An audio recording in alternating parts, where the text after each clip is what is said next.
Chers amis, bonjour. Je vous retrouve pour cette petite causerie des dimanches de carême. Nous vivons le carême avec frère François, notre saint patron, le saint patron de notre paroisse, que vous voyez ici. Nous sommes dans la pièce d'accueil de la cure Saint-Eugène et il y a là saint François qui veille sur nous. Le thème aujourd'hui pour ce dimanche, c'est de regarder François dans sa figure de prédicateur, d'humble prédicateur. Alors, je ne sais pas si vous connaissez, je me suis inspiré des Fioretti de la vie de saint François et on trouve quelque chose de très intéressant sur ce sujet de la prédication. Saint François se demande, une fois converti, une fois que des frères le rejoignent, qu'une vie de petite communauté se met en place, que Claire aussi s'est retirée du monde un petit peu avec ses sœurs, et il se demande s'il doit passer sa vie en prière d'oraison, retiré du monde, ou s'il doit devenir prédicateur. Alors cette question en fait est la question d'un discernement. Nous en avons tous eu dans notre vie, nous en avons tous encore, et il se pose la question comment faire pour savoir quelle est la volonté de Dieu. Je vais vous lire un petit passage des Fioretti.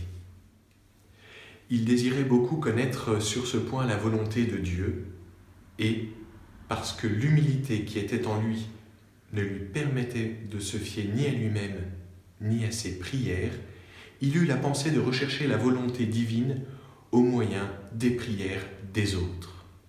Donc vous le voyez, l'humilité de saint François fait qu'il ne se fie pas à sa propre prière seulement, à sa volonté, il va chercher d'autres, il va chercher des personnes dont il sait la vie de prière estimable, et donc il demande à un de ses frères d'aller consulter à sa place pour savoir ce qu'il faut qu'il fasse. Il l'envoie consulter sœur Claire et ses sœurs, Claire d'Assise.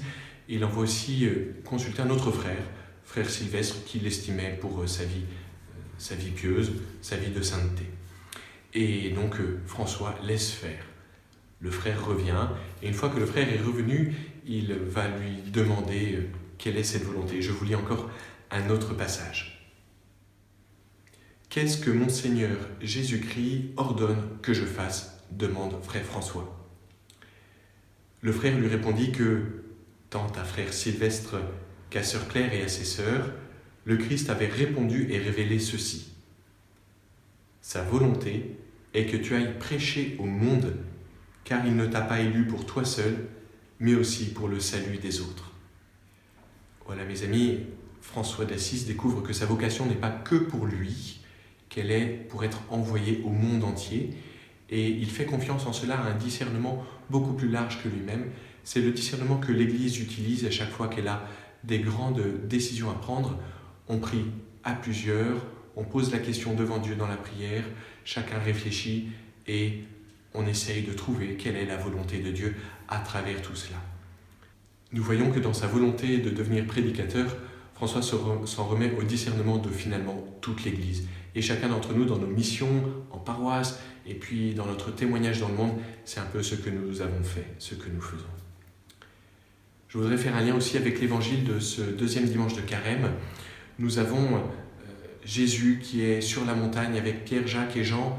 Il y a cette apparition de Moïse et d'Élie, Jésus qui est transfiguré de lumière. Et la seule parole du Père que nous entendons de Dieu le Père, c'est « Celui-ci est mon Fils bien-aimé, écoutez-le ». Cet exemple de l'humilité de saint François pour décider dans sa vie, cet ordre finalement de Dieu le Père d'écouter Jésus, eh bien finalement c'est ce que François fait, c'est ce que nous sommes invités à faire. Savons-nous écouter Dieu, écouter le Christ, discerner ce que Dieu veut pour notre vie? Souvent dans notre vie spirituelle, on reste complètement centré sur nous-mêmes et on peine à trouver le discernement d'un autre pour nous aider parce que c'est infiniment délicat et personnel, mais peut-être nous sommes invités ce dimanche à avoir l'humilité de nous mettre à l'écoute. L'humilité de nous mettre à l'écoute comme François l'a fait, comme Dieu le Père nous le demande en nous désignant Jésus le Fils.